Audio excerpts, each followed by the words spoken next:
Hey, what's up, Facebook? This is Warren from the Rhapsody Piano Studio. Want to sincerely thank you for joining me today on my first live stream ever. Um, I'm a piano teacher since 2010, and I decided to do this live stream to see if anyone has any questions about piano. I want to help anyone in whatever way that I can. Another reason for this live stream is that I've actually been wanting to do some vlogs for a long time, but it's just with my schedule, all my time goes into piano, into practicing, into recording, into teaching. It's just not something I've realistically been able to do. So I want to get my ideas out there. I want to help teach people what any questions or anything they want to know about piano. And I thought, let me just do this live stream. So with with this live stream, I want to give you a little bit of background about who I am, about how I got started with teaching, so it can give you a little bit more context on how to get the most out of the questions that you'd like to ask me. So I've been teaching since 2010, but my story starts before that. I've always been passionate about piano. It's something that I've always sort of had a talent for. I guess my natural talent when I was a kid. It was one of the only things that I was ever good at, to be honest. And that's why I got so attached to piano to begin with. That's why I was so passionate about playing piano, about practicing piano. And it's I had typical traditional parents telling me that this is just some side hobby, that I wasn't ever gonna make a living out of this. It's just funny if you look at me right now. So in college, that's when I decided to really go for it. I was doing like just a random, I can't even remember the major that I was in, but I decided, I wanted to pursue my dreams with music, with piano. So I decided to enroll at a college. So that's how my college career got started. That's how I got started with piano and performance and taking it to a whole another level. Um, so when I was in college, one of the things I think about now that really bugged me, when I think about the things I was lacking in college, because when I made the decision, I thought, if I just worked really hard and if I practiced, I could really make it with music. I actually wanted this to be a professional career. I had an idea in the back of my mind that I would, almost be like a concert pianist or something like that. I wanted to be touring nationally. I had big dreams back then. I thought that if you just practice hard enough, that you would be able to make it, as a pianist, as a professional pianist. And when I graduated and during the time when I was, in college, what I realized was that no matter if I just put a lot of time into it, if I put a lot of practice time into it, that wasn't gonna cut it. And I think a lot of the ego prevented me from really examining the issues of why wasn't I making as much progress as I thought I should be, because I was putting in the work. It wasn't enough time. I remember back in college, I was practicing like 6 to 8 hours a day. And that is like a full time job in itself. I really sacrificed everything to become, as talented with piano music as much as possible. And the work I put in, what I realized now that it just wasn't working out, and there was a lot of things missing from that formula in order to be successful as a musician. So when I graduated, I went on to pursue a master's, and I also actually went to do a doctorate. I actually ended up quitting my doctorate halfway because I didn't even know why I was there in the first place anymore, and I was lost for a while. And what's funny was that my studio began to pick up my teaching, the private students. And when I started, I did it seriously in 2010. And when I started teaching, in the beginning, it's you kind of have no idea what you're doing in the first place, and you figure it out as you go along. But I realized that teaching was something that I'm really passionate about. And since 2010, that's been one of my main goals, one of my main things that I do. It's also become my main job, like in a good way, right? So I've gotten a lot of students, and it's been something I'm really passionate about. I've learned a lot just from teaching, and I'll tell you like the background or the things that my emphasis with teaching is that I am. It's funny, when I started out, I thought that I was going to be teaching like high level musicians and advanced pianists and things like that too, right? But what was funny was all the students that I ever started teaching were beginners, like complete beginners. like piano beginners from scratch, uh, people who like kids, and I nowadays it's all ages, but in the beginning it was a lot of kids, maybe from ranging 7 to 12 years old. I think 15 would have been like about the oldest, but at that time, I was getting students that never touched the piano in their entire life. And if I was honest about it, I let my ego get in the way a little bit. If I had just come from the idea that this is something that I'm not skilled in, I really don't know how to teach a beginner. I probably would have made more progress. So I'm able to realize that now. But in the beginning, I got a lot of students from scratch, and that's been my specialization. Like complete beginning piano lessons. But nowadays, I'm able to teach students of all ages. Especially even if they're older, it doesn't really matter the age, right? Each age has its own difficulties. But what I'm saying is that if you have any questions you want answered about playing piano from a beginner's perspective, or even if you have an advanced and intermediate, this process is pretty much all the same. Yeah. I guess so. My background, that's my background, a little bit of my background, and that's the main. Those are the main demographics of the students I teach. I teach a lot of kids, a lot of beginners. A lot of them have been with me for a long time, so it's been really good to see their progress. And it's been really cool to see a lot of the principles that I've learned through trial and error, through reading books on my own, trying to figure out some things on my own, and I'm able to teach them with fairly good results and get consistent results. And it's pretty cool to see the progress that they make. And the other benefit is that I feel more confident because a lot of these things I start teaching them, you see it start to work out, which is really cool. Okay. So anyway, I want to give you I'll give you a main course of action, a simple plan of action if you are a complete beginner with piano. I don't really have this structured. Like I said, I want to do a vlog on this in the future, but let me give you all the ideas. And I'm sorry if it's not more, organized or planned out, but I'm just doing this off the top of my head. If I were a complete beginner, and also you'll get a taste of how I run things in my piano studio. If I get a piano student for the very first time, never touched the piano in your entire life, let me show you how the process goes. So the very first thing is you actually have to have the right type of instrument. You need to get the keyboard figured out, okay? If you don't have an instrument, then it's not going to work out. I've had students, believe it or not, some consultations where, they want to get started, but they don't have any, they don't even have anything to practice on in the first place. So I know that might be some common sense to some people out there, but I will tell you that the first thing you need to do is find the right keyboard. And I'm just going to talk about the most affordable ones, okay?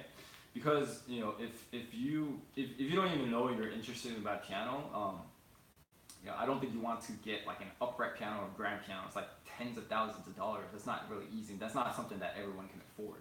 And then if you give up on it, and if you realize you don't even like it in the first place, that's also not a good idea, right? So what you want to go with is a Yamaha keyboard, electric keyboards. You can just Google it on, you can Google it, or you can go on Amazon. I'll actually include some links below as well. So if you're interested in seeing the specific models that I recommend, you can take a look at that as well. But you want to go specifically with Yamaha keyboards. The reason why I recommend Yamaha is I don't really have any special preference for it. Pretty much the only reason I recommend Yamaha is because it's a big brand. It's really dependable. It's one of the biggest brands out there with not even just with electric keyboards, a lot of Yamaha pianos. The other one would be Kawai, but when I think of electric keyboards, Yamaha is a word that comes to mind. Now, when you do find an electric keyboard, when you do find, you can go Yamaha. Technically, you can go with any other keyboards, but I don't know the reliability of them. The students in my studio, the parents who have bought, or adults or people who purchase keyboards, they've always had a good experience with Yamaha. You usually don't have any problems, right? Actually, another benefit of getting a electric keyboard too, one thing you don't have to worry about is that you don't have to get it tuned. If you just keep it in good shape, it should last you for a very long time. with an acoustic piano. If you have one, then you constantly have to get it tuned depending on how much time you practice. If I get like 3 to 6, if I'm practicing like 3 hours or more on my piano every day, typically you'll need to get it tuned 2 times a year. So if you practice less than that, about once a year, but still, that's about maybe $100 to $200 depending on the tuner you get. So the piano tuner, right? In fact, mine's even more expensive because I usually have to find a piano technician. That's something different, right? And so a tuner will just, like make sure the keys are in tune, make sure that the tones and all that too. But a piano technician goes a little bit more into that. It's like getting an oil change versus someone really going and tweaking the whole engine, okay? So anyway, so let's say you got figured out, you're ready to purchase a Yamaha keyboard or any electric keyboard. The things that you want to look for is either a soft weighted touch or a heavy weighted touch, something like that. You want to make sure in the description it says something like weighted keys. Now, what are weighted keys? Weighted keys basically mean that a regular electric keyboard, if it has weighted keys, it's similar to how you're playing on an actual piano.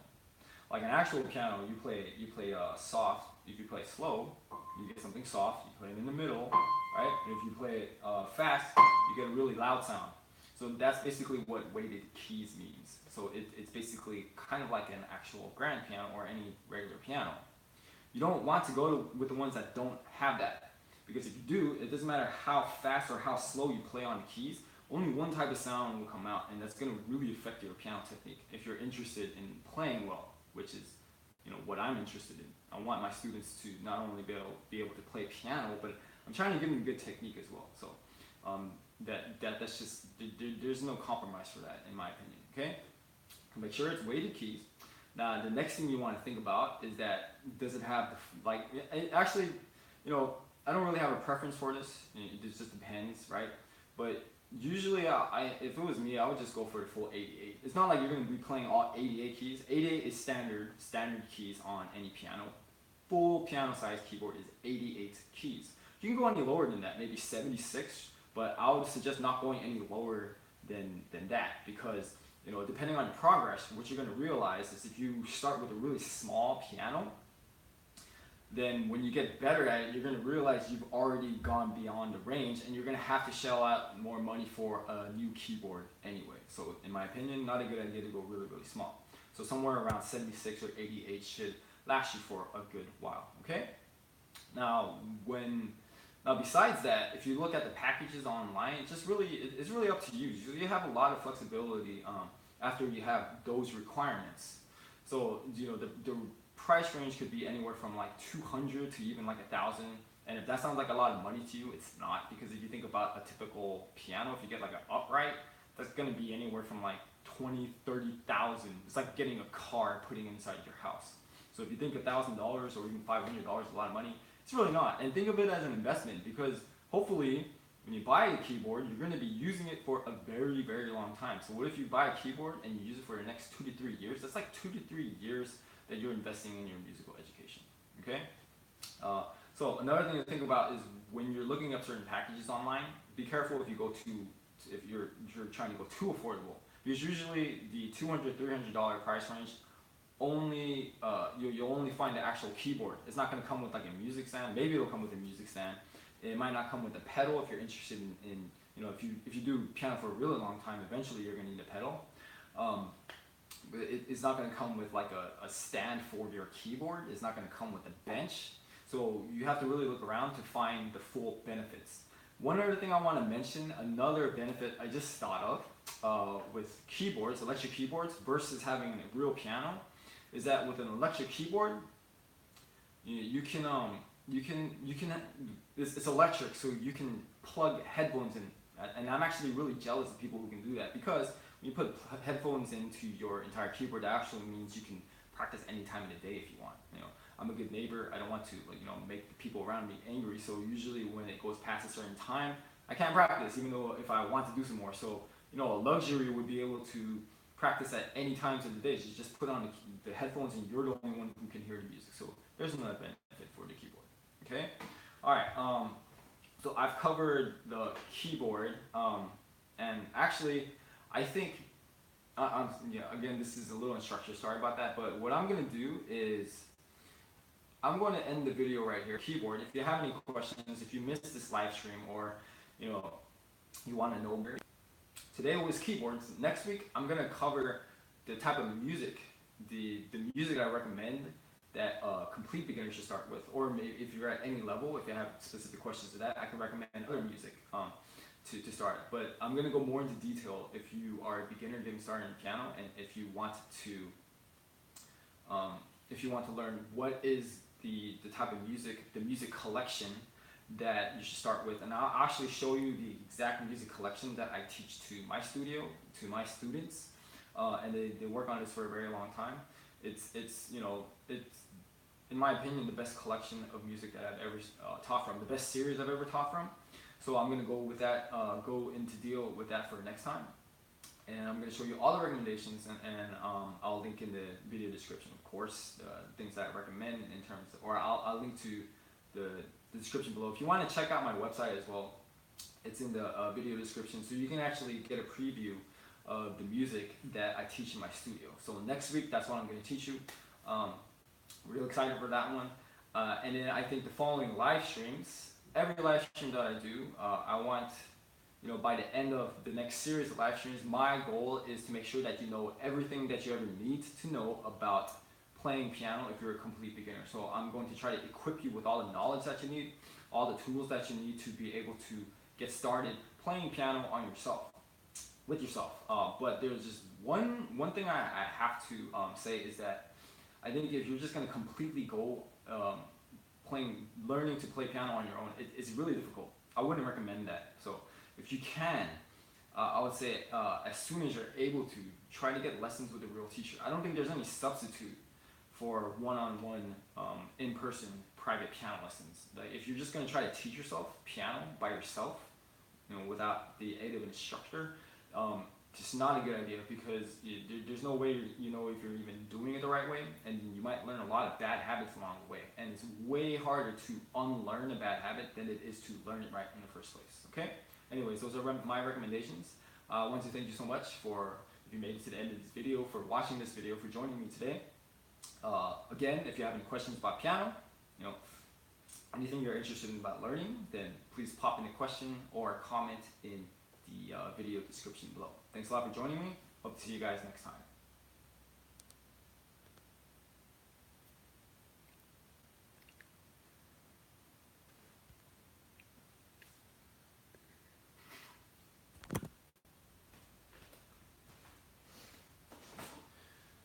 Hey, what's up Facebook? This is Warren from the Rhapsody Piano Studio. I want to sincerely thank you for joining me today on my first live stream ever. I'm a piano teacher since 2010, and I decided to do this live stream to see if anyone has any questions about piano. I want to help anyone in whatever way that I can. And another reason for this live stream is that I've actually been wanting to do some vlogs for a long time, but it's just with my schedule, all my time goes into piano, into practicing, into recording, into teaching. It's just not something I've realistically been able to do. So I want to get my ideas out there. I want to help teach people any questions or anything they want to know about piano. And I thought, let me just do this live stream. So with this live stream, I want to give you a little bit of background about who I am, about how I got started with teaching, so it can give you a little bit more context on how to get the most out of the questions that you'd like to ask me. So I've been teaching since 2010, but my story starts before that. I've always been passionate about piano. It's something that I've always sort of had a talent for. I guess my natural talent. When I was a kid, it was one of the only things that I was ever good at, to be honest. And that's why I got so attached to piano to begin with. That's why I was so passionate about playing piano, about practicing piano. And I had typical traditional parents telling me that this is just some side hobby, that I wasn't ever going to make a living out of this. It's just funny if you look at me right now.